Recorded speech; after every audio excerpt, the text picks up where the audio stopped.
Assalamualaikum warahmatullahi wabarakatuh. Sahabat semangat takwa yang dirahmati Allah. Kisah nyata yang menggetarkan hati. Tentang seorang wanita yang mengalami sesuatu hal yang tidak biasa. Dalam perjalanan umrohnya, wanita ini mendapatkan julukan, yaitu wanita berbau kambing. Karena tubuhnya mengeluarkan aroma yang mirip dengan bau kambing. Bagaimana kisah selengkapnya? Simak sampai habis agar tidak tersesat. Sahabat yang beriman. Kisah ini bermula, ada seorang wanita berusia 45 tahun yang bernama Ningsih, yang tinggal di sebuah desa kecil di Jawa. Sejak kecil, ia selalu bermimpi untuk bisa pergi umroh. Selama bertahun-tahun, Ningsih menabung dari hasil menjahit dan berjualan kue tradisional. Setiap lembar uang yang disimpannya menjadi saksi ketekunan dan pengorbanannya. Ketika akhirnya tabungannya cukup, Ningsih tak bisa menahan air mata bahagia. Alhamdulillah, akhirnya bisa juga pergi umroh, ucapnya. Keluarga dan tetangganya ikut bergembira dan mendoakan agar perjalanannya lancar. Hari keberangkatan pun tiba, hati Ningsih berdebar penuh haru. Di bandara, Ningsih bergabung dengan rombongan umroh yang terdiri dari berbagai latar belakang. Dalam hati, dia terus berdoa dan memohon kelancaran serta keselamatan selama perjalanan. Sesampainya di Masjidil Haram, air mata Ningsih tak terbendung saat pertama kali melihat Ka'bah. Subhanallah, akhirnya aku bisa melihat rumah Allah, bisiknya dengan suara serak penuh haru. Ningsih menjalankan rangkaian ibadah umroh dengan penuh hikmat. Setiap langkah, setiap doa yang dipanjatkannya, terasa sangat dekat dengan Allah. Setelah menyelesaikan serangkaian ibadah umroh, ia kembali ke hotel dengan rasa lega dan lelah. Namun, saat memasuki kamar hotelnya, ia langsung merasa bingung. Karena mencium bau kambing yang sangat menyengat, mirip seperti berada di kandang kambing. Dengan rasa penasaran, wanita itu mulai mengendus-endus seluruh ruangan, berharap menemukan sumber bau yang mengganggu tersebut. Ia memeriksa setiap sudut kamar, dari lemari, kolong tempat tidur, hingga kamar mandi, tetapi tidak menemukan benda apapun yang tampaknya menjadi sumber aroma kambing itu. Bau tersebut tetap misterius dan mengganggu kenyamanannya, membuatnya bertanya-tanya dari mana asal bau itu sebenarnya. Setelah itu, dia mencium tubuhnya sendiri dan menyadari bahwa bau kambing yang mengganggu itu berasal dari dirinya. Teman-teman sekamarnya pun merasa jijik dengan aroma tersebut, karena sangat menyengat. Salah satu temannya, Rina, memegang hidungnya sambil berkata, "Ningsih, kamu harus segera mandi, bau kambingnya benar-benar mengganggu." Ningsih merasa malu dan tidak enak hati, segera bergegas menuju kamar mandi. Dia mengambil sabun yang paling wangi dan mandi dengan sangat teliti, memastikan setiap sudut tubuhnya bersih. Namun, meski sudah mandi, aroma kambing itu masih sedikit tercium, meskipun sekarang lebih tertutupi oleh wangi sabun.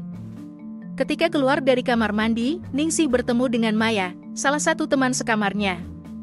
Maya tersenyum sedikit, mencoba menghibur. "Bagaimana, Ningsih? Sudah mendingan baunya?" Ningsih menghela napas, "Lumayan sih, tapi masih ada sedikit bau kambing." Ningsih merasa keheranan. Dia tidak pernah merasa seperti ini sebelumnya, seperti baru saja memeluk kambing atau mungkin saja pernah mencicipi daging kambing. Pikirannya melayang, mencari alasan di balik bau kambing yang mengganggunya. "Apa yang membuatku seperti ini?" gumamnya sambil mencoba mengenang. "Mungkin saja kemarin ada sesuatu yang aku lewatkan." Akhirnya, setelah wanita itu merenung, Ningsih pun menemukan jawabannya. Jadi, suatu hari, saat melakukan tawaf di depan Ka'bah, Ningsih berpapasan dengan orang asing, dengan postur tinggi dan kulit gelap. Melihat ras asing yang jarang ditemuinya itu, tiba-tiba Ningsih ini nyeletuk, "Ih, bau kambing," katanya. Gara-gara kalimat itulah, dirinya sendiri yang malah bau kambing. Hal ini pun membuat Ningsih segera sadar, dan dia pun langsung memohon ampun kepada Allah. Selain itu, Ningsih juga berdoa dengan sungguh-sungguh, memohon kepada Allah supaya dipertemukan dengan orang yang dia sebut-sebut sebagai bau kambing itu. Esoknya, doa Ningsih pun dengan cepat dikabulkan oleh Allah. Tiba-tiba, di tengah keramaian di depan Ka'bah yang mulia, dia dengan keterkejutan yang tak terkira, bertemu lagi dengan orang yang kemarin dia sebutkan.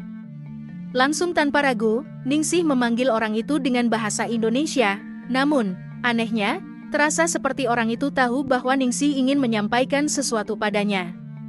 Lalu orang itu pun mendekat, dan menatap Ningsih sambil merapatkan kedua tangan di dadanya.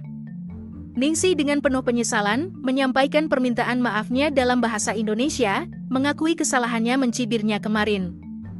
Melihatnya, orang itu hanya tersenyum sambil mengangguk. Namun, tiba-tiba, aroma harum kambing yang menyengat dari badan Ningsih itu pun hilang, seolah-olah melayang entah kemana. Kisah ini bersumber dari situs Quora.com.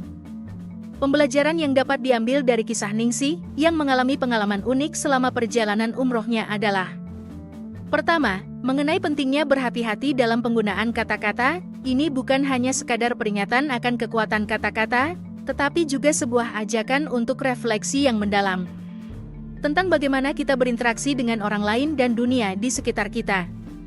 Kata-kata memiliki kekuatan untuk membangun atau meruntuhkan, dan kesadaran akan hal ini mendorong kita untuk lebih bertanggung jawab dalam berkomunikasi. Kedua, kesadaran diri merupakan kunci utama untuk pertumbuhan pribadi yang berkelanjutan.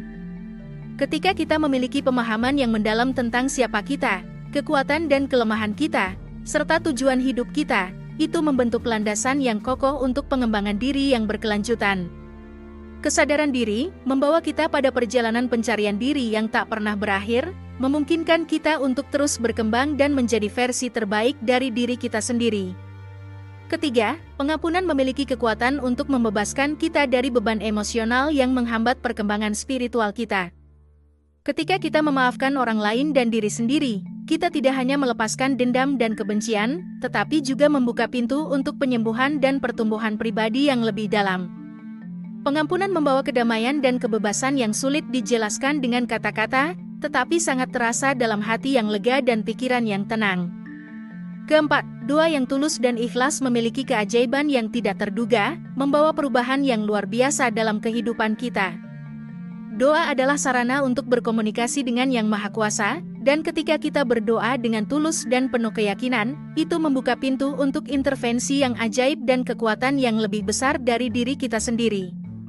Doa membawa harapan, kekuatan, dan ketenangan dalam saat-saat sulit, serta memperkuat ikatan kita dengan spiritualitas dan kehidupan yang lebih besar dari diri kita sendiri. Terakhir, setiap cobaan dan tantangan yang kita hadapi membawa hikmah yang berharga jika kita mau melihatnya dengan bijak dan belajar dari pengalaman tersebut. Meskipun sulit untuk menghadapi cobaan dan kesulitan, mereka membawa pelajaran berharga yang memperkaya kehidupan kita dan membentuk karakter kita. Tantangan adalah kesempatan untuk tumbuh, belajar, dan menjadi lebih kuat. Dan melalui sikap yang bijaksana dan penerimaan yang terbuka, kita dapat mengubah setiap cobaan menjadi peluang untuk pertumbuhan dan transformasi yang luar biasa. Demikianlah yang bisa saya sampaikan. Kalau ada kesalahan dan kesilapan, saya mohon maaf sebanyak-banyaknya. Jangan lupa like, share, komen dan subscribe.